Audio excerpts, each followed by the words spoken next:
ప్రార్థన చేసుకున్నాం. ఇప్పుడు జరిగే మీటింగ్ కొరకు ఒకరు ప్రార్థన వచ్చిన వాళ్ళు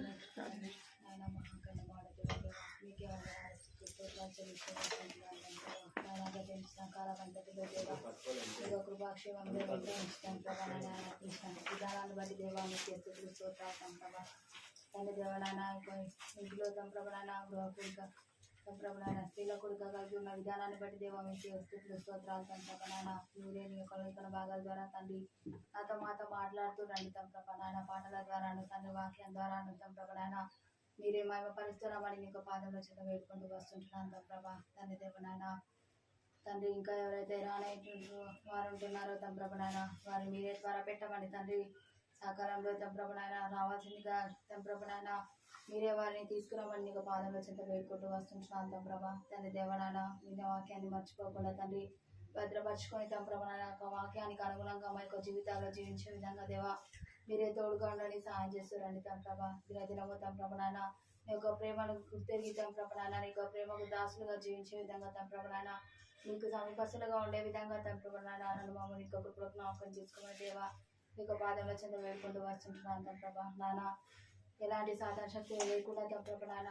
మీరే కృప చూపించి తంప్రభనాయన ఆది నుండి తంప్రభనాయన ప్రారంభం నుండి ముగింపు వరకు తండ్రి మీరే తోడుగా ఉండి తంప్రభనాయన యజమానిగా ఉండి తండ్రి మీరే నడిపిస్తూ రమ్మని నాయన కృప చూపించి సహాయం చేయమని దేవా నీకు పాదంలో చెంత వేడుకుంటూ వస్తుంటున్నాను తంప్రభ. నాన్న మీరే తోడుగా ఉండి తండ్రి సహాయం చేయమని ఇష్టం ఉన్నాడు బ్రతిలాడి తండ్రి నన్ను తగ్గించుకుంటూ నీకు గర్వన్నామని హెచ్చిస్తూ కృప చూపించి నడిపిస్తూ రమ్మని చేసినామున్న వేడుకుంటున్నాను మా తండ్రి. కృపాప్రేంగల తండ్రి జీవనాల దేవాన్ని బంగారు పదాలకి వందనాలు స్తోత్రాలు చెల్లిస్తున్నాను తండ్రి. మహోన్నతుడు మహాగణుడు అయిన తండ్రి, పరిశుద్ధుడైన దేవుడు ప్రభువా, నిన్న నేడు మారని మార్పు లేని దేవుడు తండ్రి, మాట తప్పని దేవుడుగా మీరున్నారు. మీకు ఎంతో వందనాలు స్తోత్రాలు చెల్లిస్తున్నాను తండ్రి. అద్భుతములు ఆశ్చర్యకారం జరిగించే దేవుడు అందుకే మీకు ఎంతో వందనాలు స్తోత్రాలు చెల్లిస్తున్నాను తండ్రి. దేవానైనా ఆకాశాన్ని భూమిని సమస్తమును సృష్టించిన సృష్టికర్తమైనందుకే ప్రభా మిమ్మల్ని స్తుతిస్తూ మిమ్మల్ని ఆరాధిస్తుంటున్నాను తండ్రి.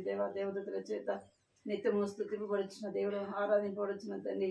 దేవా మీకు వేలాది వందనాలు స్తోత్రాలు చెల్లిస్తుంటున్నాను తండ్రి. దేవా ఇంతవరకు కూడా మమ్మల్ని జ్ఞాపకం చేసుకుని కృపలో భద్రపరిచి సజీవులకులు చేసినందుకు మీకు ఎంతో వందనాలు స్తోత్రాలు చెల్లిస్తున్నాం తండ్రి. దినము స్త్రీల కుడికిగా ప్రభావ మీ సన్నిధిలో చేరవడానికి స్త్రీలమైన మమ్మల్ని కూడా మీరు ప్రేమించి జ్ఞాపకం చేసుకుంటూ వచ్చినందుకే మీకు ఎంతో వందనాలు స్తోత్రాలు చెల్లిస్తున్నాం తండ్రి. దేవా మీరు జ్ఞాపకం చేసుకోమని సన్నిధిలో ప్రార్థిస్తున్నాం, కృప చూపించండి.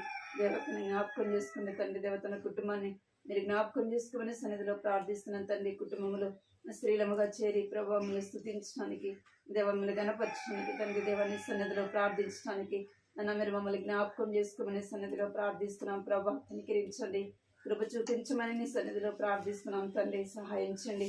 వచ్చిన వారిని బట్టి మీకు ఎంతో వందనాలు చెల్లిస్తున్నాం ప్రభా. రావాల్సిన వారిని ఇంకా మీరు నడిపించండి ప్రభా, కృప చూపించమని నీ సన్నిధిలో ప్రార్థిస్తున్నాం. సహాయించండి. పాటల ద్వారా నీ ఘనమైన నామాన్ని స్తుతించడానికి గణపరచడానికి నాన్న సహాయపడమని నీ సన్నిధిలో ప్రార్థిస్తున్నాం తండ్రి. వాక్యం ద్వారా కూడా మీరు మాట్లాడమని నీ సన్నిధిలో ప్రార్థిస్తున్నాం తండ్రి. నిలబడుచున్న అవసరాలను జ్ఞాపకం చేసుకోండి. బలహీనాలి ప్రభా, శరీర బలహీనతలు కలిగినట్టుదాన్ని ప్రభా నా తండ్రి, నోటి మందం కలిగినట్టుదాన్ని జ్ఞాపకం చేసుకుని సన్నిధిలో ప్రార్థిస్తున్నాను. కృప చూపించని ఎక్కడ కూడా నా సొంత మాటలు నా తండ్రి దేవ నా సొంత ఆలోచన ప్రభా ఆధారం చేసుకోకుండా సహాయం చేయమని నీ సన్నిధిలో ప్రార్థిస్తున్నాం ప్రభా. కృప చూపించండి.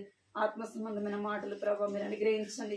పరలోకం నుంచి ప్రభా నా తండ్రి దేవా నన్ను నోటి ఊరగా వాడుకోమని సన్నిధిలో ప్రార్థిస్తున్నాం. నా నోట మీ మాటలు ఉంచండి ప్రభా, సహాయించండి. నాకు మాకు ప్రభా కుటుంబానికి క్షేమకరమైన మాటలు ప్రభా మీరు అనుగ్రహించండి, కృప చూపించమని ఈ సమయాన్ని దీవెనకరంగా చేయండి. రావాల్సిన నడిపించమని చిన్న బిడ్డలను కూడా మీరు స్వాధీనించుకోమని సమస్తం మీ చేతులకు అప్పగించుకుంటూ యేసు నామములో ప్రార్థిస్తున్నాం తండ్రి. ఆమేన్.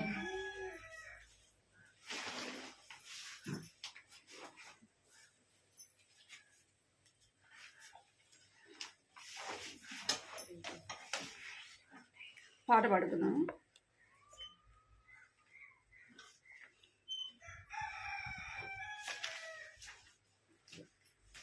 పాట సంఖ్య 250.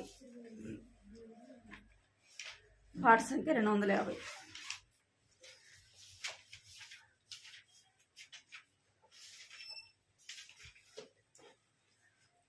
250. అడవి చెట్ల నడుమ ఒక జల్దరి వృక్షం వలె పరిశుద్ధుల సమాజములో యేసు ప్రాజ్వలించుచున్నాడు.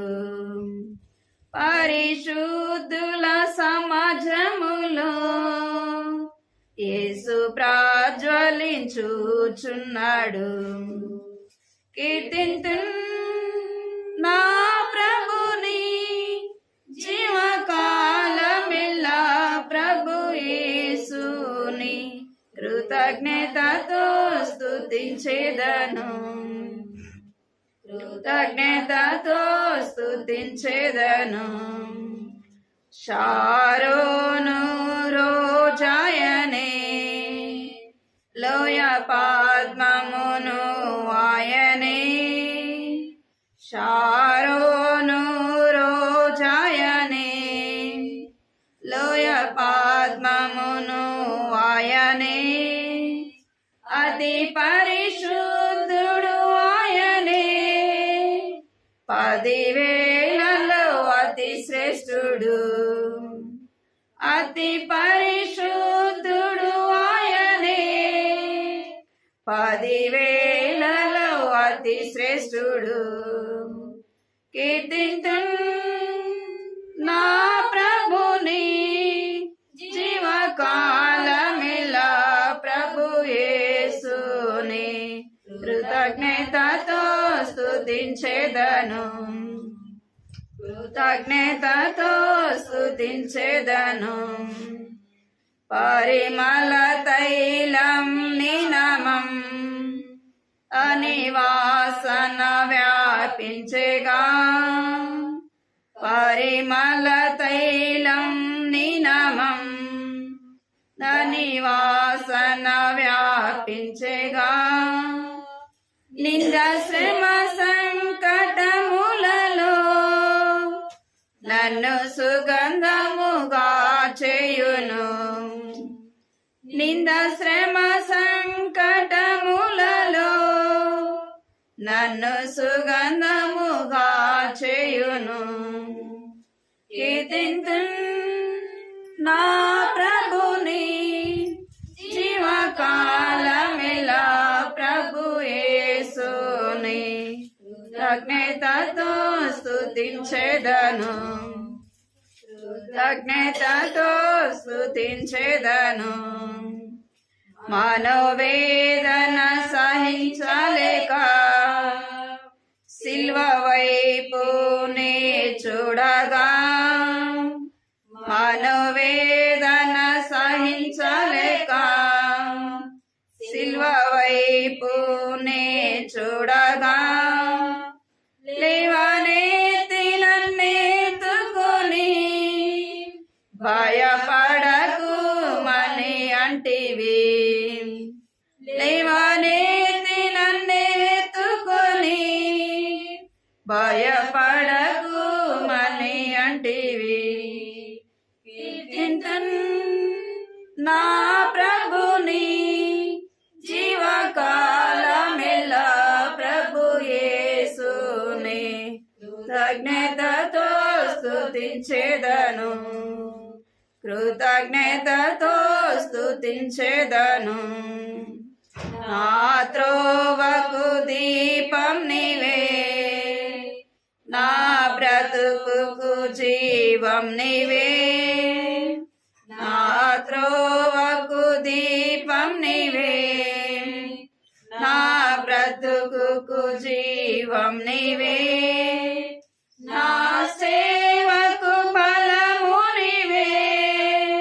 నా ఆత్మకదరణ నీవే. నా సేవకు బలము నీవే. నా ఆత్మకదరణ నీవే. కీర్తింతున్ నా ప్రభుని జీవకాలమెల్లా ప్రభు యేసుని కృతజ్ఞతతో స్తుతించెదను. కృతజ్ఞతతో కృతజ్ఞతతో స్తుతించెదను. ఘనమైన నా ప్రభువా, నీ రక్త ప్రభావమున, ఘనమైన నా ప్రభువా, నీ రక్త ప్రభావమున నా హృదయము కడిగితివి. నీకే నా స్తుతి ఘనత, నా హృదయము కడిగితివి. నీకే నా స్తుతి ఘనత. కీర్తింతున్ నా ప్రభుని జీవకాలమెల్లా, ప్రభు యేసుని కృతజ్ఞతతో స్తుతించెదను. కృతజ్ఞతతో స్తుతించెదను. నీవు నా దాసుడవనియు ఏర్పరచుకొంటినని, నీవు నా దాసుడవనియు ఏర్పరచుకొంటినని, నేనే నీ దేవుడనాని భయపడకు మని అంటివి. నేనే నీ దేవుడనాని భయపడకు మని అంటివి.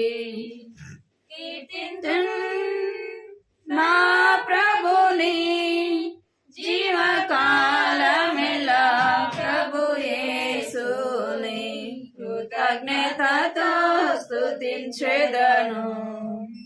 కృతజ్ఞతతో స్తుతించెదను. అడవి చెట్ల నడుమ ఒక జల్దరి వృక్షం వలె, పరిశుద్ధుల సమాజములో యేసు ప్రజ్వలించుచున్నాడు. పరిశుద్ధుల సమాజములో యేసు ప్రజ్వలించుచున్నాడు. కీర్తింతున్ నా ప్రభుని జీవకాలమెల్లా, ప్రభు యేసుని కృతజ్ఞతతో స్తుతించెదను. కృతజ్ఞతతో స్తుతించెదను.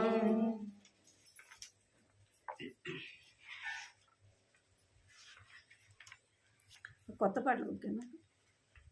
వెనక నుంచి 6 పాట, వెనక నుంచి 6 కొత్త పాటలు.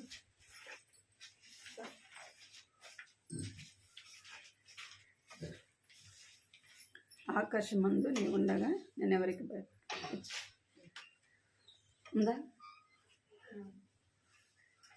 వెనక నుంచి 6 పాట. ఆకాశమందు నీ ఉండగా నేను ఎవరికి భయపడను. నీవి లోకములో నాకుండగా నేను దేనికి భయపడను.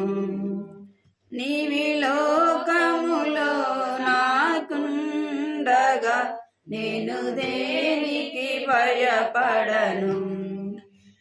శత్రు సమూహము నన్ను చుట్టినా, సైతానుడు సంహరింపచూచినా, శత్రు సమూహము నన్ను చుట్టినా, సైతానుడు సంహరింపచూచినా, సహవాసిగా నీవుండగా నేను ఎవరికి భయపడను. నా సహవాసిగా నీవుండగా నేను ఎవరికి భయపడను. ఆకాశమందు నీవుండగా నేను ఎవరికి భయపడను. నీవి లోకములో నాకుండగా నేను దేనికి భయపడను. నీవి లోకములో నాకుండగా నేను దేనికి భయపడను.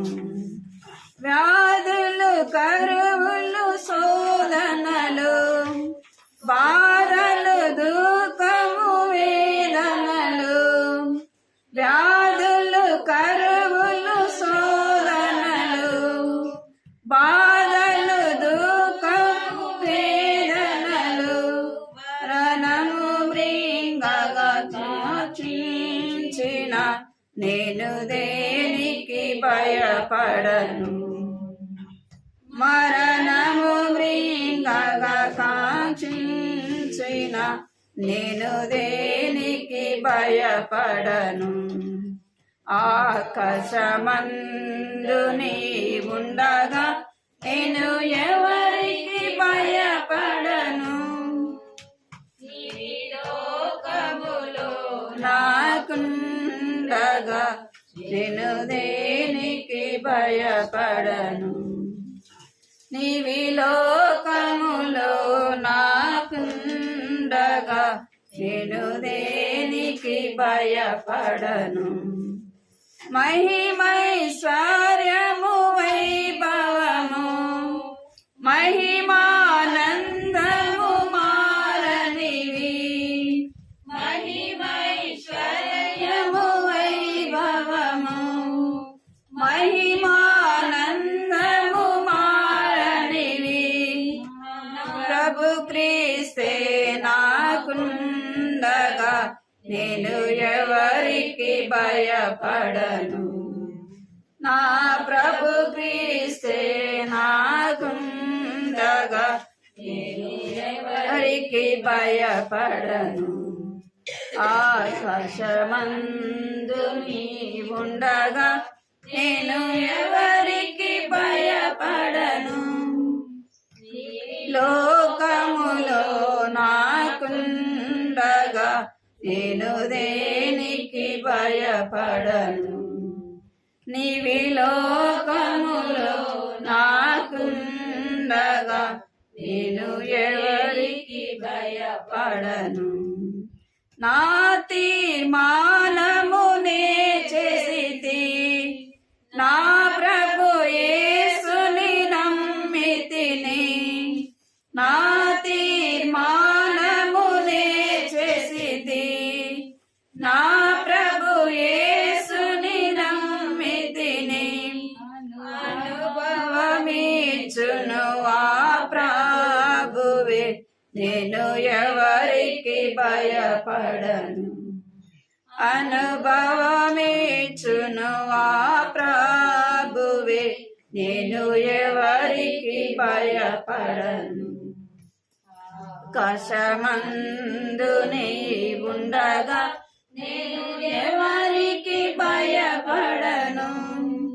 నీవి లోకములో నాకుండగా నేను దేనికి భయపడను.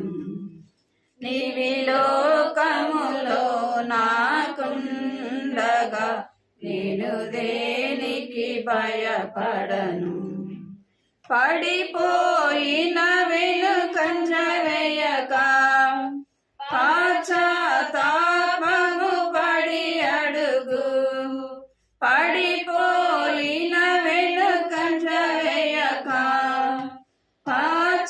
పశ్చాత్తాపము పడి అడుగు. నిన్ను క్షమించును నీ ప్రభువే నీవు ఎవరికి భయపడవు. నిన్ను క్షమించును నీ ప్రభువే నీవు ఎవరికి భయపడవు. ఆకాశమందు నీవుండగా నేను ఎవరికి భయపడను. నీవి లోకములో నాకుండగా నేను దేనికి భయపడను. నీవి లోకములో నాకుండగా నేను దేనికి భయపడను. చాలు. ప్రార్థన చేసుకొని వాక్యం చూద్దాం.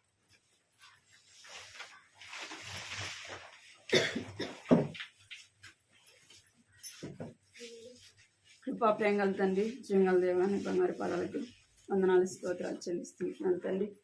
ఇది స్త్రీల కొడుకులు జ్ఞాపకం చేసుకోండి. సహాయించినంతవరకు కూడా పాటల ద్వారా మీరు స్థుతించే భాగ్యాన్ని ఇచ్చినారు. వాక్యం ద్వారా కూడా మీరు మాట్లాడండి. మీ మెల్లని స్వరం వినడానికి ప్రభువా సహాయించండి. ఆత్మ చెప్పే సంగతులు చెవిగలవాడు వినుగాక కానీ సెలవిచ్చినారు. ఆత్మ ద్వారా మీరు మాట్లాడుతున్నప్పుడు ప్రభువా ఆత్మీయ చెవులు కలిగి వినటానికి, వాటిని గ్రహించడానికి మీరే సహాయపడమని మీకు ఎంతో వందనాలు చెల్లిస్తూ యేసు నామములో ప్రార్థిస్తున్నాను తండ్రి, ఆమేన్.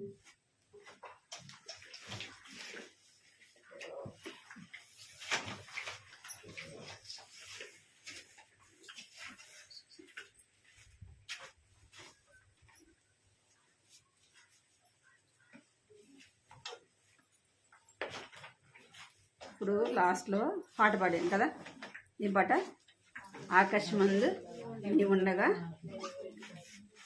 నీవి లోకములో నాకుండగా నేను దేనికి భయపడ. ఈ మాట ఒక భక్తుడు అన్నాడు. ఎవరు? బైబిల్లో ఎవరన్నారు? దావీదు అన్నాడు కదా. ఏమన్నాడు? ఆకాశమందు నీవు ఉంటే నాకు చాలు ప్రభా అన్నాడు. ఎందుకన్నాడు అంటే రుచి చూచి ఎరిగినవాడుగా ఉన్నాడు. అన్ని పరిస్థితులలో దావీదు ఏం చేస్తూ వచ్చినాడు? దేవుని హత్తుకుంటూ వచ్చినాడు కదా. అన్ని పరిస్థితులలో దేవుడు కూడా దావీదుని అన్ని పరిస్థితుల్లోనూ ఏం చేస్తూ వచ్చినాడంట? తప్పిస్తూ వచ్చినాడు. ఎన్నోసార్లు మరణము, శత్రువులు కదా, కుటుంబంలో పిల్లలు, ఎన్నో పరిస్థితులు దావీదు వెళ్తూ వచ్చినాడు. అందుకే ఆకాశమందు నీవు ఉంటే నాకు చాలు ప్రభువా అన్నాడు. ఇక్కడ ఈ పాట అనుభవంగా మనము పాడితే చాలా అర్థము ఉంది కదా. 4వ వచనం అంటాడు, నా తీర్మానము నేను చేసి తిని. దేని కొరకు తీర్మానం? లోకం కొరక, దేవుని కొరక? దేని కొరకు? ఎవరి కొరకు చేయాలా? దేవుని కొరకు.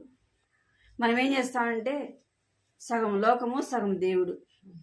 దేవుడు బాధపడకూడదు, మనుషులు కూడా బాధపడకూడదు కదా. మనం ఏం చేస్తాం? మనకు మిడిమిడి జ్ఞానం కదా. ఏం చేస్తాం? దేవుడు బాధపడకూడదు, మళ్ళీ ఇంకెవరు బాధపడకూడదు? మనుషులు కూడా బాధపడకూడదు. అట్లా చేయకూడదు. ఇక్కడ నా తీర్మానం నేను చేసి తిని, నా ప్రభు యేసుని అనుభవం ఇచ్చిన ఆ ప్రభు. దావీదు అనుభవపూర్వకంగా ఆ మాట చెప్పగలిగాడు. మనం కూడా ఏం చెప్పాలి? మన యొక్క జీవితంలో అనుభవపూర్వకంగా చెప్పాలన్నమాట. ఆకాశమందు నీవు ఉంటే చాలు ప్రభా, ఈ లోకంలో ఏది కూడా అవసరం లేదు. ఎందుకంటే ఈ లోకంలో ఏది శాశ్వతము కాదు, ఏది కూడా శాశ్వతము కాదు. మన యొక్క జీవము శాశ్వతము. మనం ఎన్ని సంవత్సరాలు ఈ లోకంలో బ్రతుకుతామో తెలియదు. మనం ఒక ఇల్లు కట్టుకున్నా దానికి గ్యారెంటీ లేదు, ఒక వస్తువు కొనుక్కున్నా లేదు, ఏ దానికి కూడా లేదు. కాబట్టి శాశ్వతమైనది ఎవరంట? దేవుడు, దేవుని రాజ్యము, దేవుని వాక్యం. గత వారం చూసినాం. ఏ వారం చూసినాం చెప్పండి? ఏం చెప్పాం అన్న గురించి?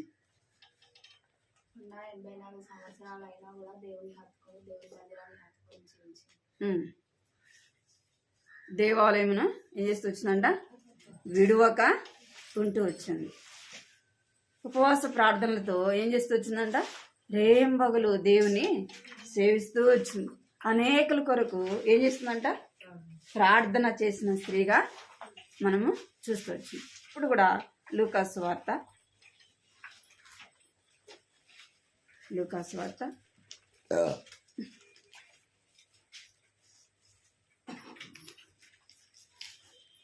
2వ అధ్యాయము 36 వచ్చింది. అదే మాట చదువు. అందరు కలిసి చదువు. 2:36.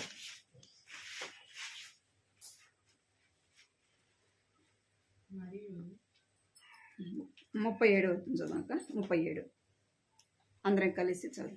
84 సంవత్సరములు విధవరాలయ్యండి దేవాలయమును విడువక ఉపవాస ప్రార్థనతో రేయింబగలు సేవ చేయించింది. అక్కడ ఒక మాట ఉంది, ఏమనుందంటే విడువక, ఏమంట విడువక.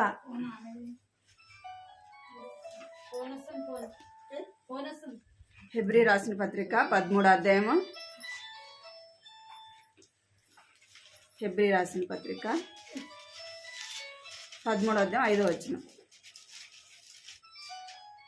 రేపు ధనాపేక్ష లేనివారై మీకు కలిగిన వాటితో తృప్తి పొంది ఉండుడి. నేను ఏ మాత్రంలో విడువను, నిన్ను ఎన్నడను ఎడబాయను అని ఆయనే చెప్పాను కదా. చాలు. ఇక్కడ ఒక మాట మనం గుర్తించాలి, ఏంటంటే విడువక. ఎవరిని విడిచిపెట్టకూడదు అంటే మనము ఎవరిని విడిచిపెట్టకూడదు, దేవుణ్ణి విడిచిపెట్టకూడదు. దేవుడు మనల్ని విడిచిపెట్టడు, అది వేరే. దేవుడు మనల్ని విడిచిపెట్టడు, కానీ మనం ఎవరిని విడిచిపెడతాం? దేవుణ్ణి విడిచిపెడతాం. ఏ పరిస్థితిలో అంటే అన్నీ బాగుంటేనేమో నాకు మించిన వాళ్ళు లేరు అంటాం కదా. అన్నీ బాగుంటే, మంచి ఇల్లు ఉందనుకోండి, మంచి జాబ్ ఉందనుకోండి, అన్నీ ఉండే, ఏమంటాం? నా జ్ఞానం వల్ల నేను ఇదంతా సంపాదించుకున్నాను కదా, నేను మంచిగా చదివినాను కాబట్టి ఈ ఉద్యోగం వచ్చింది కాబట్టి నేను ఇదంతా సంపాదించాను అంట. లేకపోతే ఏం చేస్తాం? ఆర్థికంగా కష్టంలో, మంచిగా ఇల్లు లేదు, ఒక పని లేదు, ఇబ్బందిలో ఉన్నాం, ఏం చేస్తాం? ఏమంటాం? చెప్పాలి మీరు, ఏమంటాం? ఇంకా అసలైన మాట చెప్పట్లా. ఏం చేస్తాం? దేవుణ్ణి విడిచిపెడతాం. ఏం చేస్తామంట? దేవుణ్ణి విడిచిపెడతాం. ఇక్కడ ఈ అన్న ఏం చేస్తూ వచ్చిందంటే ఎవరిని విడిచిపెట్టలేదంట? దేవాలయమును విడిచిపెట్టలేదు. గతవారం చూసినాం. ఇక్కడ ఆమె ఎవరిని విడిచిపెట్టలేదంటే నిత్య జీవము కలిగిన దేవుణ్ణి ఆమె విడిచిపెట్టలేదు. అందుకే చూస్తూ వచ్చిన హెబ్రీ రాసిన పత్రికలో ఆయన నిన్ను ఎన్నడు విడువడు ఎడబాడు. ఆయన మనల్ని ఎప్పుడు విడిచిపెట్టాడు దేవుడు. మనమే ఏం చేస్తామంటే విడిచిపెట్టే వారముగా ఉంటాం. పిల్లలు మనము చేయబట్టుకున్నప్పుడు వాళ్ళు ఏం చేస్తారంటే స్వేచ్ఛగా పోవాలని ఇష్టపడతారు. చెయ్యి ఎప్పుడెప్పుడు వదులుకోవాలా, వదిలేసాలా, వెళ్ళిపోవాలా అంటారు. వెళ్ళిపోయిన తర్వాత ఏం చేస్తారంటే కింద పడ్డము, ఏదో ఒకటి దెబ్బ తగిలించుకుంటా అంటారు. అప్పుడు ఏమంటారు? మమ్మీ నువ్వు నన్ను విడిచిపెట్టినావు కదా, నువ్వే నన్ను పడేసినావు అంటారు ఒకసారి పిల్లలు. అంటారా? నువ్వే నన్ను వదిలేసినావు, నువ్వే నన్ను పడేసినావు అంటారు. తప్పెవరిది? పిల్లలది కదా. తల్లిదండ్రులు విడిచిపెడతారా? పన్నీలే, దెబ్బలు తగిలినలే, వదిలేస్తారా? వదిలిపెట్టరు. తల్లి కానీ తండ్రి కానీ ఏం చేస్తారంటే చెయ్యి వదిలిపెట్టరు. కానీ పిల్లలు ఏం చేస్తారంటే బలవంతంగా వదులుకొని వెళ్ళిపోతారు.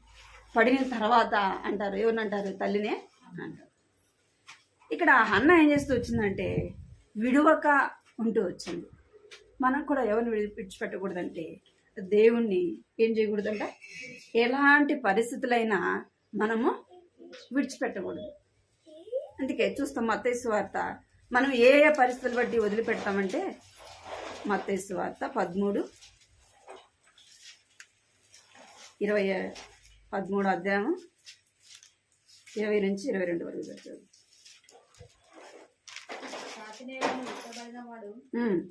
వాక్యం విని వెంటనే సంతోషంతో దాన్ని అంగీకరించువాడు అయితే అతనిలో వేరు లేనందున అతడు కొంతకాలం నిలిచిన గాని వాక్యం నిమిత్తము శ్రమ అయినను హింస అయినను కలగగానే అభ్యంతర పడను. ముండపదలలో విత్తబడిన వాడు వాక్యం వినివాడే గాని ఐహిక విచారణము ధనమోసమును ఆ వాక్యమును అణచివేయను గనుక వాడు నిష్ఫలుడగును. ఇక్కడ విత్తనము విత్తబడింది. దేవుని యొక్క మాటలు ఏం చేయబడినాయి? ప్రకటించబడినాయి. కొన్ని విత్తనాలు ఎక్కడ పడినాయంట? త్రోవ ప్రక్కన పడినాయి. కొన్ని విత్తనాలు ఎక్కడ పడినాయి? ముళ్ళ పొదల్లో పడినాయి. ముళ్ళ పొదల్లో పడినప్పటికీ అదేం చేసిందంట, మొలిచింది కానీ ఏం చేయబడింది, అణిచివేయబడుతూ వచ్చింది. ఇంకా కొన్ని విత్తనాలు ఎక్కడ పడినాయంట, రాతి నేలన పడుతూ వచ్చింది. అయితే రాతి నేల పడిన విత్తనం కూడా ఏం చేసింది, మొలిచింది. అది కొన్ని రోజులు ఉంది, తర్వాత ఏమైపోయిందంట, దాని వేరు ఎక్కడికి పోలేదు, లోపలికి భూమిలోకి పోలేదు. అందుకే ఏం చేయబడిందంటే అది ఎండిపోతూ వచ్చింది. అందుకే ఇక్కడ ఉంది, వాక్యం నిమిత్తము శ్రమ అయినను హింస అయినను కలుగగా అభ్యంతరపడెను. 21 వచ్చింది. మనం కూడా ఏం చేస్తామంటే దేవుణ్ణి నమ్ముతాం. ఏం చేస్తాం, దేవుని వాక్యము ప్రకటించబడినప్పుడు నమ్ముతాము. కొన్నిసార్లు కష్టాల్లో ఉన్నప్పుడు దేవుని వాక్యం చెప్పినప్పుడు ఏం చేస్తాం, దేవుణ్ణి నమ్ముతాం. కొన్ని రోజులు దేవుడు నాకు ఆ గొప్ప కార్యం చేసినాడు, అది చేసినాడు, ఇది చేసినాడు, నా కుటుంబంలో ఎన్నో మేలు చేసినాడని చెప్తాం కొన్ని రోజులు. తర్వాత దానికి మించిన ఏదైనా కష్టమో శ్రమ వచ్చినప్పుడు ఏం చేస్తాం, అక్కడ ఏముంది, వాక్యము నిమిత్తము శ్రమైనా హింసైనా కలుగగా అభ్యంతరపడెను. దేవుని వాక్య నిమిత్తము మన దేవుని నమ్మినందుకు మన బంధువులు లేదంటే మన స్నేహితులు మనం ఏదైనా అన్నప్పుడు ఏం చేస్తాం, కొన్నిసార్లు దేవుణ్ణి విడిచిపెడతాం. ఇంకొన్నిసార్లు దేని వల్ల విడిచిపెడతామంటే ఇక్కడ రాయబడితే వచ్చింది 22వ వచనంలో, ముళ్ళ పొదలలో విత్తబడిన వాడు వాక్యము వినువాడే గాని ఐహిక విచారమును ధనమోసమును ఆ వాక్యమును అణచివేయును గనుక వాడు నిష్ఫలుడవును. చాలు, ఇక్కడ ధనమోసము ఏమంట, ధనాన్ని బట్టి ఏం చేస్తాం, ధనాన్ని బట్టి కూడా దేవుణ్ణి విడిచిపెడతాం.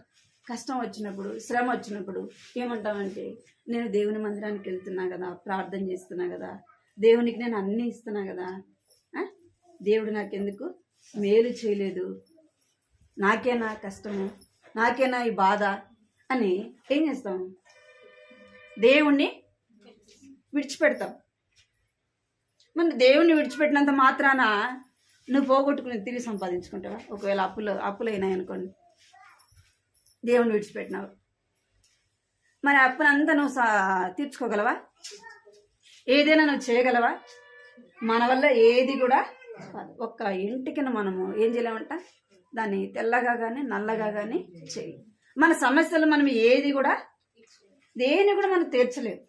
అయితే మన యొక్క మూర్ఖత్వం ఏం చేస్తుందంటే, మనం ఏం చేస్తుంది, దేవుణ్ణి నమ్మినాను కదా, నాకేనా కష్టం, నాకేనా బాధ, నాకేనా ఈ శ్రమ అని ఏం చేస్తామంట, దేవుణ్ణి విడిచిపెడతాం. ఏది ఏమైనా మన మనసు ఏ దాని మీద ఉంటే దాని మీదకే మనం ఏం చేస్తాం, వెళ్తాం. అందుకే వాక్యంలో రాయబడింది, ఏమి రాయబడిందంటే చూడండి, లూకా సువార్త 18:23.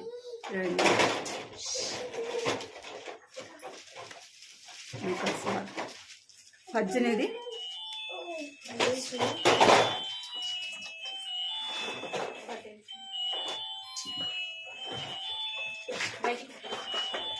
చదవండి. లూకా సువార్త 18:23 చదవండి. అతడు మిక్కిలి ధనవంతుడు కనుక ఈ మాటలు విని మిక్కిలి వ్యసనపడగా యేసు అతన్ని చూసి, ఆస్తి గలవారు దేవుని రాజ్యంలో ప్రవేశించుట ఎంతో దుర్లభము, ధనవంతుడు దేవుని రాజ్యంలో ప్రవేశించుట కంటే సూది బెజ్జంలో ఉంటే దూరుట సులభం అని చెప్పారు. మత్తయి సువార్త 6:20 చదువు. మత్తయి సువార్త 6:20. పరలోకమందు మీ కొరకు ధనమును కూర్చుకొనుడి, అతడ చిమ్మెట అయినను తుప్పైనను దాన్ని తిరిపేయదు, దొంగలు కన్నం వేసి దొంగిలరు. నీ ధనం ఎక్కడ నుండునో అక్కడనే నీ హృదయం ఉండును. చాలు. ఏమంట, ఎక్కడ ఉంటది అంటే మన మనస్సు, మన హృదయం ధనం మీద ఉంటది. దేవుని ప్రేమిస్తేనేమో ఎవరి మీద ఉంటది, దేవుని మీద ఉంటది.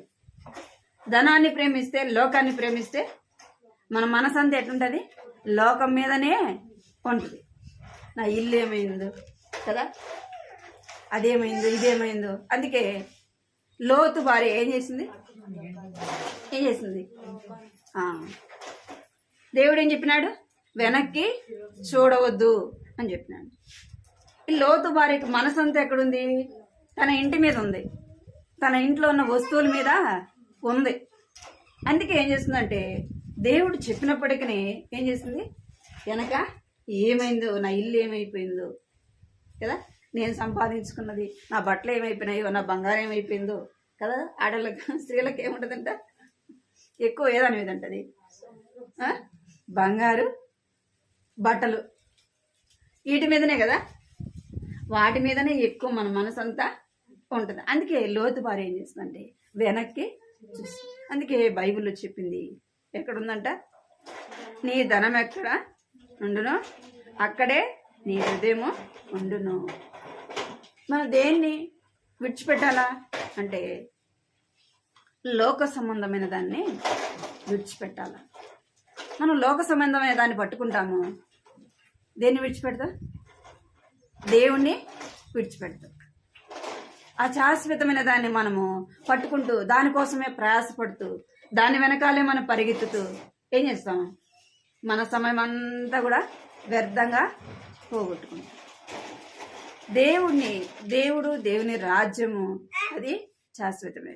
నువ్వు దేవుడిని నమ్మినంత మాత్రాన నువ్వు ఏది కూడా పోగొట్టుకోవు, నువ్వు ఏది కూడా నష్టపోవు. ఒకవేళ యవన కాలంలో దేవుడిని నమ్మామనుకోండి, యవన పిల్లలు ఎట్లుంటారు, ఈ లోకంలో బాగా మంచిగా బట్టలు వేసుకోవాలా, అన్నీ వేసుకోవాలా, బాగా సంతోషంగా ఉండాలా అనుకుంటారు కదా. లోకము ఏం చేస్తుంది, వాళ్ళని లాగుతూ ఉంటుంది. అదే యవన కాలంలో నువ్వు దేవుని నమ్మి దేవుని కొరకు నువ్వు నిలిచి ఉంటే, దేవుని కొరకు నీవన్నీ కూడా త్యాగం చేస్తే దేవుడు ఏం చేస్తాడంట, ఏం చేస్తాడు, ఎన్నంతలో బహుమానం ఇచ్చేవాడుగా ఉంటాడు. నువ్వు లోక సంబంధంగా ఏదైతే నువ్వు పోగొట్టుకుంటావో దేవుని దగ్గర ఏం చేస్తావంట, అదంతా కూడా సంపాదించుకుంటావు. దేన్ని విడిచిపెట్టకూడదు, దేవుణ్ణి విడిచిపెట్టదు. ఎలాంటి పరిస్థితి అయినా, మనకి తినడానికి లేకపోయినా, మనకి ఇల్లు లేకపోయినా, మంచి బట్టలు లేకపోయినా, అరే నేను అందరిలాగా లేనే, నేను దేవుణ్ణి నమ్మాను కదా, నా దేవుణ్ణి నమ్మని వాళ్ళు బాగుండాలి అని ఎవరి వైపు చూడకూడదు, లోకం వైపు చూడకూడదు. నీకు అవసరమైనది ఎవరికి తెలుసు, దేవునికి తెలుసు. అందుకే హన్నా ఏం చేస్తూ వచ్చిందంట, యవన కాలంలో ఎవరిని విడిచిపెట్టలేదు, దేవుణ్ణి విడిచిపెట్టలేదు. నీవు నేను కూడా ఎవరిని పట్టుకోవాలా, దేవుణ్ణి పట్టుకోవాలి. దేవుణ్ణి మనం ఎప్పటి వరకు పట్టుకోవాలంటే చివరి వరకు కూడా ఆయనతో కూడా మనం జీవించడానికి ఇష్టపడాలి. అందుకే చూద్దాం 2 సమూయేలు 24:14 వచ్చింది. 2 సమూయేలు నాకేమీ తోచుకున్నది, గొప్ప స్థితిలో ఉన్నాను. యెహోవా బహువాత్సల్యం గలవాడు గనుక మనుషుని చేతిలో పడకుండా యెహోవా చేతిలోనే పడదును గాక అని గాదుతో అనేది. ఏమంటున్నాడు దావీదుకు ఇక్కడ చాలా కష్టమైన పరిస్థితి వచ్చినప్పుడు 3 ఇవ్వబడుతూ వచ్చింది. ఒకటి ఏంటంటే ఎక్కడ చదవండి అన్నమాట, 13 వచ్చింది. దావీదునొద్దకు వచ్చి ఇట్లని సంగతి తెలియజెప్పాడు, నువ్వు నీ దేశమందు 7 సంవత్సరములు క్షామం కలుగుటకు ఒప్పుకొనువా, నిన్ను తరుముచున్న నీ శత్రువుల ఎదుట నివ్వక 3 నెలలు పారిపోవుటకు ఒప్పుకొనువా, నీ దేశమందు 3 దినములు తెగులు రేగుటకు ఒప్పుకొనువా, యోచన చేసి నన్ను పంపిన వానికి నేను ఇయ్యవలసిన యుద్ధవరము నిశ్చయించి తెలియజెప్పమనెను. ఇక్కడ దావీదుకి ఎందుకు ఈ పరిస్థితి వచ్చిందంటే, ప్రజలైన వారిని ఏం చేస్తున్నాడు, లెక్క పెట్టమన్నాడు. అది లెక్కించకూడదు, తన ప్రజలు ఎంతమంది ఉన్నారు అని లెక్కించకూడదు. అయితే సాతాను ఏం చేస్తుంది అంటే ప్రేరేపించింది, లెక్కించిన తర్వాత తను చేసిన తప్పుకి 3 శిక్షలు ఇక్కడ రాయబడింది. ఏం రాయబడిందంటే శత్రువుల చేత తరంబడుట, ఇంకొకటి ఏంటంట కరువు కదా, ఇంకోటి ఏంటంటే 3 దినములు తెగుళ్ళు దేశం మీదకి వస్తుంది. అంటే ఏం కోరుకోవాలా, ఏం చేయాలో అర్థం కాలే. 3 నెలలు శత్రువుల చేత తరంబడాలను. ఎందుకంటే దావీదుకు అనుభవమే కదా, ఎన్నో పరిస్థితులు కూడా వెళ్ళినాడు కాబట్టి. అందుకే దావీదు అంటున్నాడు, నేను ఎవరి చేతిలో పడుట మేలంట, దేవుని చేతిలో. యెహోవా బహు వాత్సల్యత గలవాడు గనుక మనుషుని చేతిలో పడుట కంటే యెహోవా చేతిలో పడుట అని గాదుతో అనెను. ఎవరి చేతిలోకి వస్తున్నాడంట, దేవుని చేతిలోకి వస్తున్నాడు. పరిస్థితుల వైపు చూడాలి. నేను చేసిన తప్పే ప్రభా అని ఎవరికి అప్పగించుకున్నా అంటే దేవునికి అప్పగించుకుంటున్నాను. మనం కూడా ఏం చేయకూడదంటే ఎలాంటి పరిస్థితి అయినా ఎవరిని విడిచిపెట్టకూడదు, దేవుణ్ణి విడిచిపెట్టు. మన బంధువులు వెలివేసిన, మన కుటుంబంలో వాళ్ళు వెలివేసిన, ఆర్థికంగా పరిస్థితులు వచ్చినా, కష్టం వచ్చినా, కరువు వచ్చినా, పరిస్థితి ఎలాంటిదైనా సరే ఏం చేయకూడదు, దేవుణ్ణి విడిచిపెట్టు. మన దేవుని విడిచిపెట్టినాము అంటే మన దేని వైపు ఉంది, మన మనసు అంతా లోకం వైపు, ఆ యొక్క ధనం వైపు ఉంది. అందుకే మనం ఏం చేస్తున్నాం అంటే దేవుని కంటే దేన్ని, లోకం వైపే చూస్తుంటాం. ఇది మొదటిగా చూస్తున్నాం. రెండవదిగా చూద్దాం, ఆదికాండము 32:26.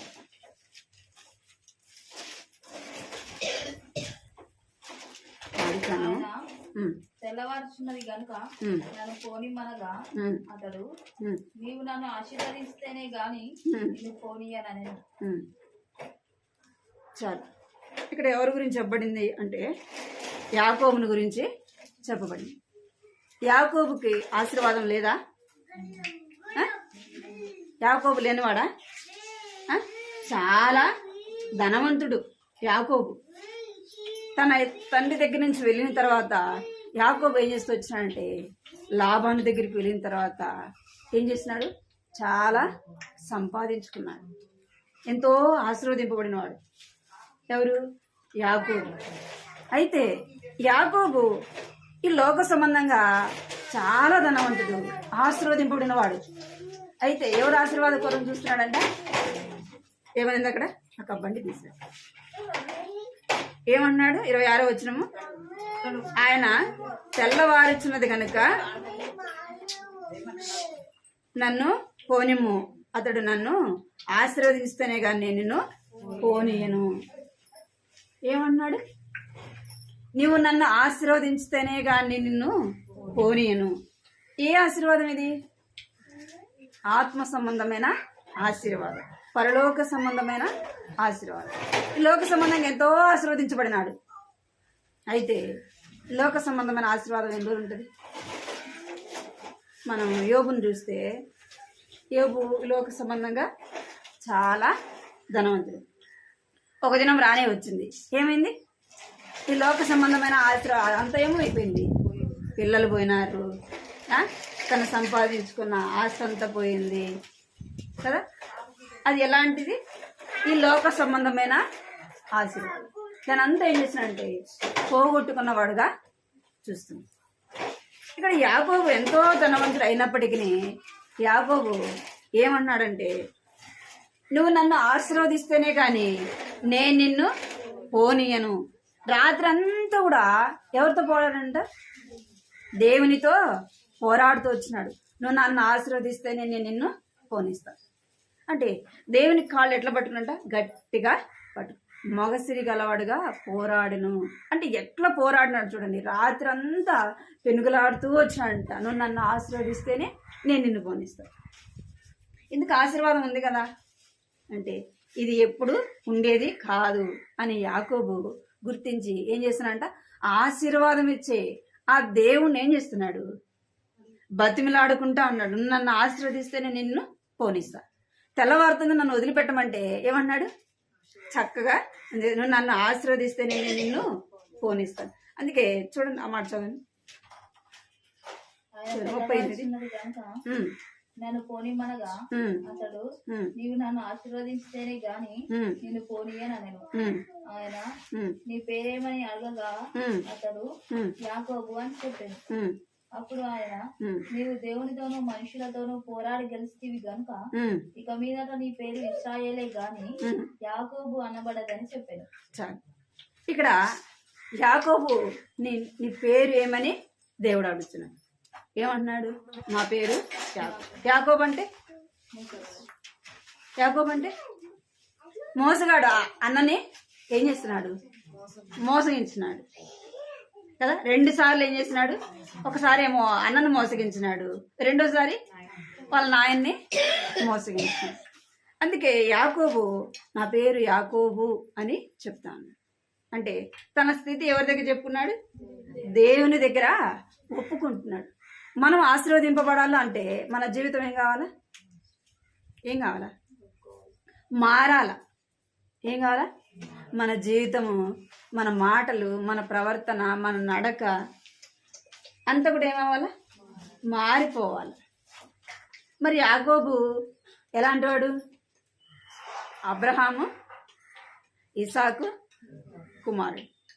అబ్రహాము దేవుని యందు భయభక్తులు కలిగినవాడే, ఇసాకు కూడా దేవుని యందు భయభక్తులు కలిగినవాడే. యాకోబు ఏం చేస్తూ వచ్చినాడు? అలాంటి కుటుంబంలో పెరిగినప్పటికీ ఏం చేసినాడు? అన్నని మోసగించినాడు, వాళ్ళ నాయన్ని మోసగించాడు. మనం కూడా ఏమంటాం? ఆ కేసులో అంటే తెలుసు. మా తాతల కాలం నుంచి మేమెవరు? క్రైస్తవులము. ఎవరంట? మా తాతలు కూడా క్రైస్తవులే అని చెప్తాం. కానీ జీవితం మారకుండా తాతలు దేవుని నమ్మిన క్రైస్తవులైనంత మాత్రాన దేవుని రాజ్యంలోకి పోతామా? పోము. ఇప్పుడు యాకోబుని ఊరికి ఆశీర్వదించినాడు దేవుడు. అబ్రహామును బట్టి, ఇసాకును బట్టి. వాళ్ళిద్దరూ భయభక్తులు వెళ్ళిన వారు కదా. యాకోబును ఇవన్నీ ఎందుకులే, ఆశీర్వదిస్తే సరిపోతుంది అన్నాడా? ఏమన్నాడు? నీ పేరేంది అంటే తన యొక్క స్థితి ఎవరి దగ్గర చెప్పుకున్నాడ?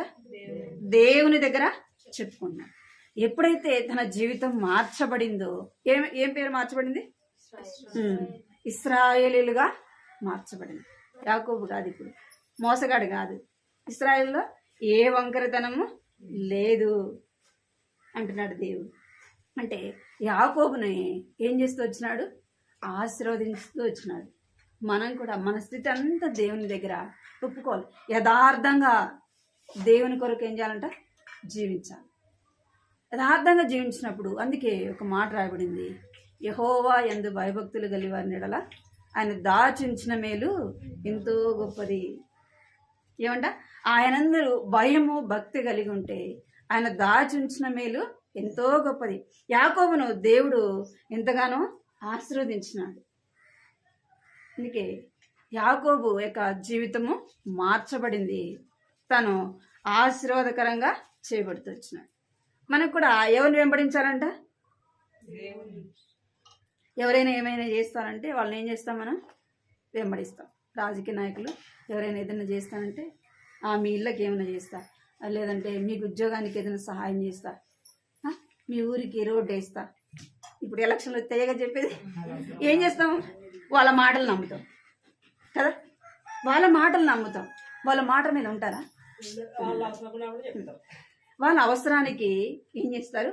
అలాగూ చెప్తారు. మనం ఏం చేస్తామంటే వాళ్ళ మాటలే నమ్ముతాం, చేస్తారు అంటే. మనం ఎవరి మాట నమ్మాలా? దేవుని మాట నమ్మాలి. మనల్ని ఆశీర్వదించే దేవుణ్ణి వెంబడించాలి. ఆయన మాట మీదనే మనం ఏమి ఉండాలా? నమ్మకము ఉండాలి. నువ్వు ఎప్పుడు ఆయన మాట మీద నమ్మకం ఉంచుతావు అంటే ఆయనను నువ్వు హృదయపూర్వకంగా నీ హృదయంలో ఆయన అంగీకరించినప్పుడు, ఆయనకి ఇష్టంగా జీవించినప్పుడు, నేను నమ్మిన దేవుడు, నా దేవుడు గొప్పవాడు, నేను అడిగింది అది ఎలాంటిదైనా సరే నాకు ఇస్తాడని. అందుకే యాకోబు ఏం చేశాడంట? రాత్రి అంతా పోరాడినాడు. మనం ఏం చేస్తాం? 1 గంట ప్రార్థన చేయగానే ఇంకసార్లు అనుకొని వదిలేస్తాం. యాకోబు ఏం చేసినాడంట? రాత్రి అంతా ఆశీర్వదించేంత వరకు ఏం చేస్తూ వచ్చినాడంట? పోరాడుతూనే వచ్చినాడు. దేవుడు అంటున్నాడు, అది తెల్లవారింది నన్ను పంపి అంటే ఏమన్నాడు? నువ్వు నన్ను ఆశీర్వదిస్తేనే నేను నిన్ను వదిలిపెడు. చూడండి, ఆశీర్వాదం, మనల్ని ఆశీర్వదించే దేవుణ్ణి మనం ఏం కలిగి ఉండాలి? ఆయనని మనం విడవకుండా పట్టుకోవాలి. ఆయన పట్టుకున్నప్పుడు మనల్ని ఆయన ఏం చేస్తాడంటే ఆశీర్వదించేవాడుగా చూస్తాం. హన్నా ఏం చేయబడింది? ఆశీర్వదింపబడుతూ వచ్చింది. ఎవరిని చూసింది చెప్పండి? హన్నా అంటే యేసు. ఆ మాట చదువుతుంది చూడండి, లూకాసు వార్త 2:37-38. 84 సంవత్సరములు విధవరాలై ఉండి దేవాలయము విలువక ఉపవాస ప్రార్థనలతో రేయింబగలు సేవ చేయుచుండెను. ఆమె కూడా ఆ గడియలోనే లోపలికి వచ్చి దేవుని కొనియాడి యెరూషలేములో విమోచన కొరకు కనిపెడుచున్న వారందరితో ఆయనను గూర్చి మాట్లాడుచుండెను. చాలు. ఎవరిని చూసిందంట? ఆమె యేసు ప్రభుని ఏం చేస్తుంది? ముఖాముఖిగా చూస్తూ వచ్చింది ఈ లోకంలో కదా. అక్కడ రాయబడింది కదన్నమాట, విమోచన కొరకు కనిపెట్టుకున్న వారందరితో కూడా ఆయన గూర్చి మాట్లాడుచుండెను. ఆమె ఒకవేళ ఎప్పుడో విడిచిపెట్టింటే ఆయన ఆమె చూసిండేది కాదు. ఆయన గూర్చి ఆమె ఏం చేసిండేది కాదు, కొనియాడిండేది కాదు. ఆయన్ని ఏం చేస్తూ వచ్చిందంటే ఆయన్ని విడవకుండా పట్టుకుంటూ వచ్చింది. మొదటిదిగా ఏమంట? ఆయన మనము విడిచిపెట్టకూడదు. ఎందుకు విడిచిపెట్టకూడదు అంటే ఆశీర్వదించేవాడు ఆయనే, సమస్తమును ఇచ్చేవాడు ఎవరు? ఆయనే. కాబట్టి ఆయన లేకుండా మనకి ఏది కూడా రాదు. ఆయన లేకుండా ఏది కూడా మనము ఈ లోకంలో జీవించడానికైనా, సంతోషంగా ఉండటానికైనా, తిన్నది తృప్తిగా మన ఒంటికి పట్టడానికైనా లేదు కదా. కడుపు నిండా తిన్నా ఏముండదు, తృప్తి అనేది ఉండదు. అన్నిటికీ ఆయనే మూలమై ఉన్నాడు. కాబట్టి మనల్ని ఆశీర్వదించేవాడు ఆయనే. కాబట్టి ఆయన ఏం చేయాలా? విడవకుండా పట్టుకునే వారముగా ఉండాలి. చూద్దాం. మూడోది ఇర్మియా 2. ఇర్మియా 2:13.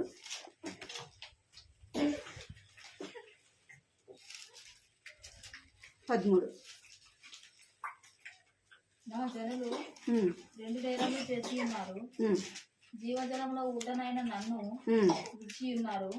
తమ కొరకు తొట్లను అనగా బద్దలై నీళ్లు నిల్వని తొట్లను తొలిపించుకొని ఉన్నారు. ఇశ్రాయేలు కొనబడిన దాసుడా. చాలు. ఇక్కడ నా జనులు 2 నేరములు చేసి ఉన్నారు.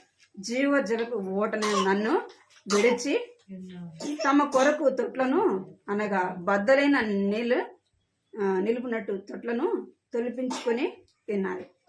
ఏం చేశారంట అంటే ఇక్కడ రాయబడింది, నా జనులు 2 నేరములు చేస్తున్నారు. మొదటిది ఏంటంట? జీవజలపు ఓటనైనా ఆ దేవుణ్ణి విడిచిపెట్టిన వారుగా ఉన్నారు. ఏం చేసినారంటే బద్దలైపోయిన తొట్లను ఏం చేసినారు? అంటే తొట్టి, మనం నీళ్లు పోసుకునే తొట్టి అది పగిలిపోయింది అనుకోండి, దాంట్లో ఎన్ని నీళ్ళు పోస్తున్నా ఏమైపోతాయి? మనం సాయంత్రం ఫుల్ చేస్తే ఉదయానికి నీళ్ళు ఉండవు, ఏమైపోతుంది? అది కారిపోతానే ఉంటుంది. అందుకే ఆ మాట మనం 2 నేరములు చేసిన వారముగా ఉంటుంది. ఎందుకంటే జీవజలపు ఓటనైన ఆ దేవుని ఏం చేసినామంట? విడిచిపెట్టిన వారముగా ఉన్నాం.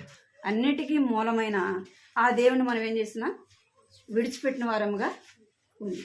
అందుకే ఆయన్ని విడిచిపెట్టినాం కాబట్టి అనేకమైన కష్టాలు, బాధలు, ఇబ్బందులు, ఇరుకులు మనం ఏం చేస్తుంటాం? ఎన్నో నిందలు, అవమానాలు, ఎన్నో పరిస్థితులు గుండా మనము వెళ్తాము. ఆయన విడిచిపెట్టినాం కాబట్టి ఆ పరిస్థితులు గుండా మనము వెళ్ళేవారంగా ఉంటున్నాం. యోహాను సువార్త 6వ అధ్యాయము. యోహాను సువార్త 6:66.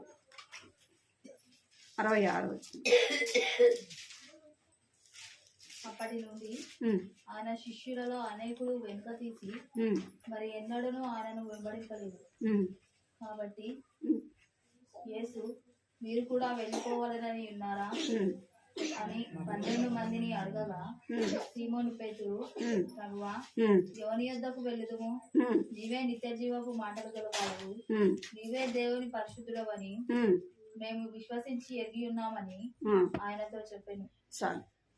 ఇక్కడ ఏమంట?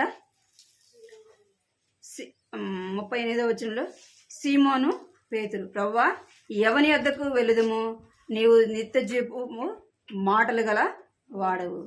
నిత్య జీవము ఎవరి దగ్గర ఉందంట?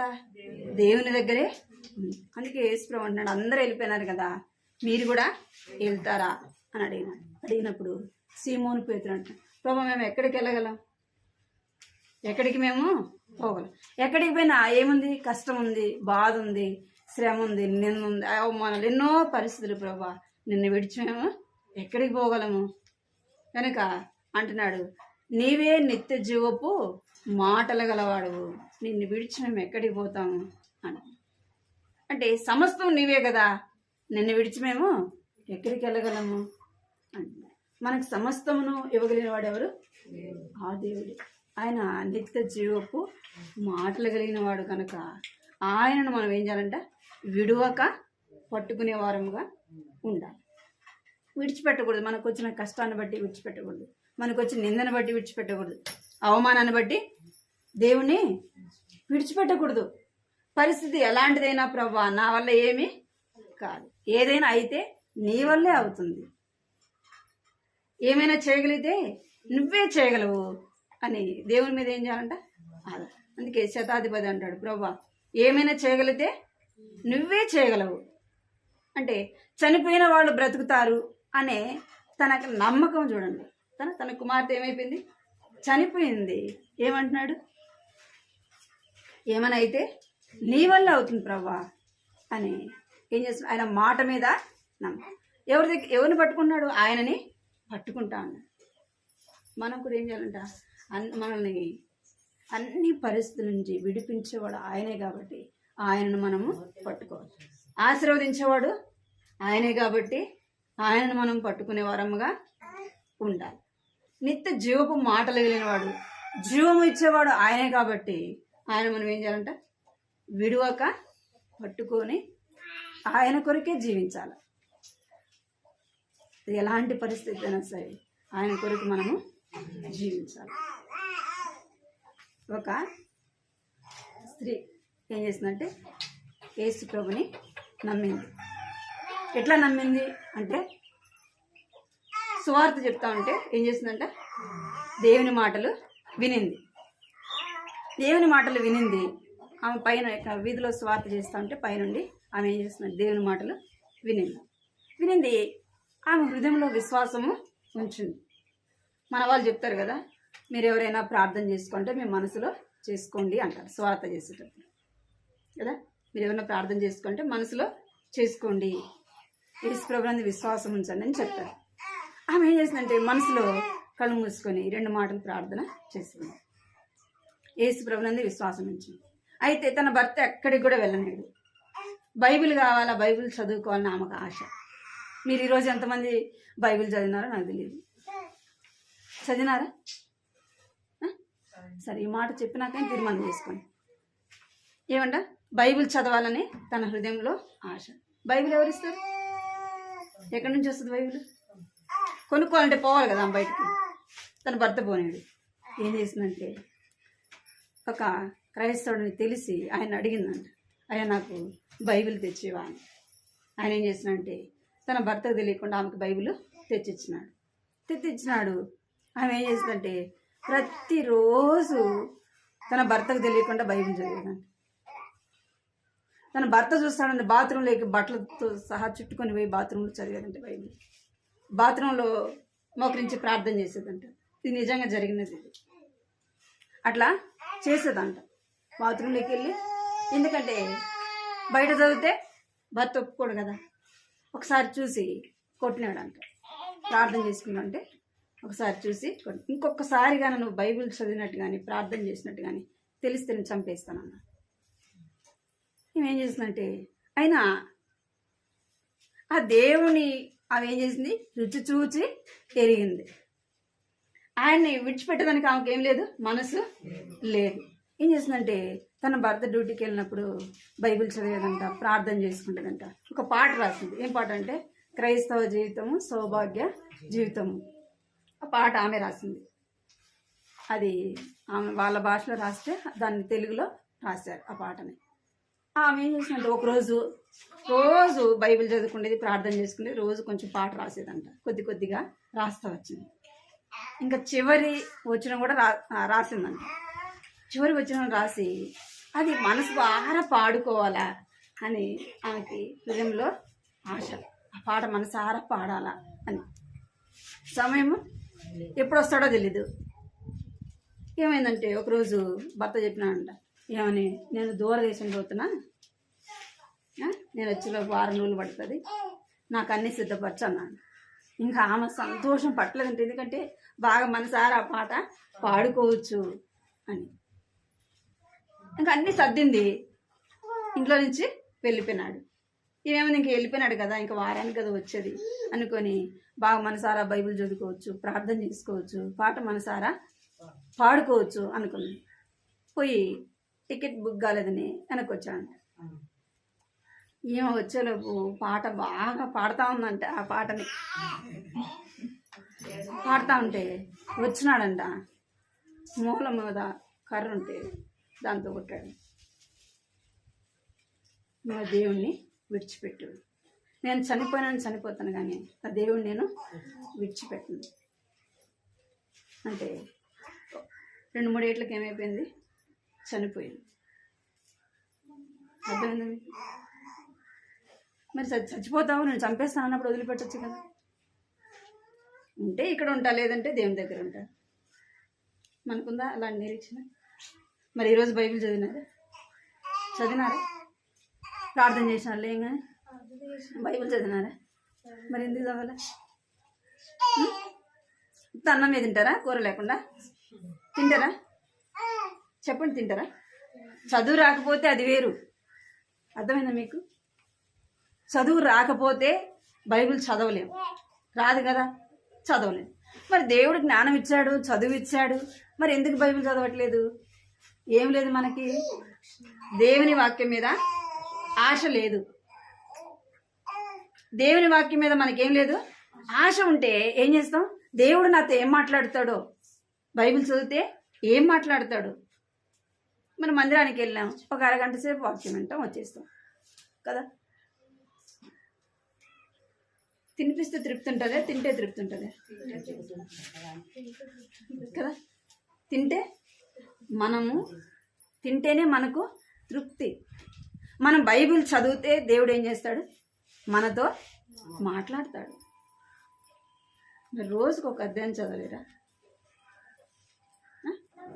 మీకు బైబిల్ చదవాలని తెలుసా? తెలియదు. నేనే కాదు, ఎంతోమంది చెప్పింటారు బైబిల్ చదవాలా, ప్రార్థన చేయాలి. మనకు అన్నీ ఉండే. భర్త ఏమన్నాడు? ఏమని అంటారా? ఏమ్మా నువ్వు బైబిల్ ఎందుకు తీసుకున్నావు, ఏమ్మా నువ్వు ప్రార్థన ఎందుకు చేస్తున్నావు, నేను కొడతాను, చంపుతా అంటారా? మరి ఎందుకు బైబిల్ చదవట్లా?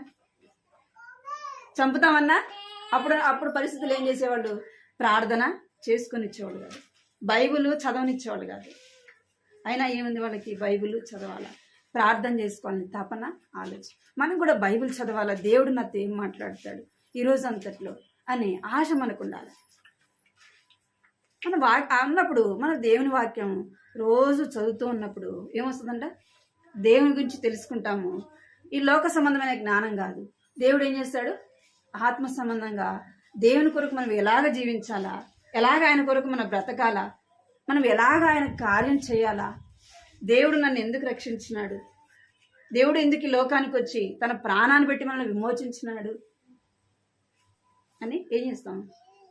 కొద్దిగైనా మనకు మనసు ఆలోచన ఉంటుంది. లేచిందే 2 మాటలు ప్రార్థన చేసుకు పరుగు పరుగు పరుగు పరుగు అన్నాం అనుకో, ఏముంటుంది? ఈ లోక సంబంధమైనదే మన మైండ్లో ఉంటుంది. బైబిల్ నిమ్మలంగా కూర్చొని ప్రార్థన చేసుకొని బైబిల్ చదివితే ఎంతో నెమ్మదిగా ఉంటుంది, మనశ్శాంతిగా ఉంటుంది. మనం ఆ దేవుణ్ణి కలిగి ఉండాలా, ఆయన కొరకు మనం ఇష్టంగా జీవించాలంటే ఏం కావాలా? బైబిల్ చదవాలి. బైబిల్ చదివితేనే దేవుని గురించి మనకి తెలుస్తుంది. బైబిల్ చదవకుండా మనకు తెలియదు. మనం వింటే ఒక అరగంట సేపు వింటాం, లేదా ఒక 10 నిమిషాలు వింటాం. చదివితే ఇంకెన్నో మాటలు మనకి తెలుస్తాయి. ఈరోజు నుంచైనా మనం బైబిల్ చదువుతాను ప్రభా ప్రతిరోజు అని ఏం చేయాలంటే తీర్మానం చేసుకోవాలి. అందుకే భక్సింగ్ అంటాడు. ఏమంటాడు? ఈరోజు నువ్వు బైబిల్ చదివినావా? ఉందా మీకు? ఎలా అక్కడ ఉందా? ఈ కార్డు మీద ఉందా? లేదు కదా. ఆ మాట అంటాడు భక్తి అంటాడు, నువ్వు ఈరోజు బైబిల్ చదివినావా? ప్రతిరోజు దేవుని వాక్యాన్ని చదవాలి. దేవుడు చదివిచ్చాడు, జ్ఞానం ఇచ్చాడు. దేవుని వాక్యాన్ని చదువుట ద్వారా మనకు ఆత్మీయంగా బలపడతాం. ఆత్మీయంగా మనం ఇంకా ఎదిగే వరంగా ఉంటాం. సమయం ఉన్నప్పుడు కూర్చొని ప్రార్థన చేసుకున్నప్పుడు ఏం చేస్తామంటే ఇంకా ప్రార్థన చేయాలా అని మనకేం చేస్తుంది మనసు. అన్న ఏం చేస్తూ వచ్చిందంట, దేవుణ్ణి విడువక పరిస్థితి ఎలాంటిదైనా సరే మనం ఎవరిని విడిచిపెట్టకూడదు, దేవుణ్ణి విడిచిపెట్టు. మాట గుర్తుపెట్టుకొని ప్రార్థన చేసుకుంటాం.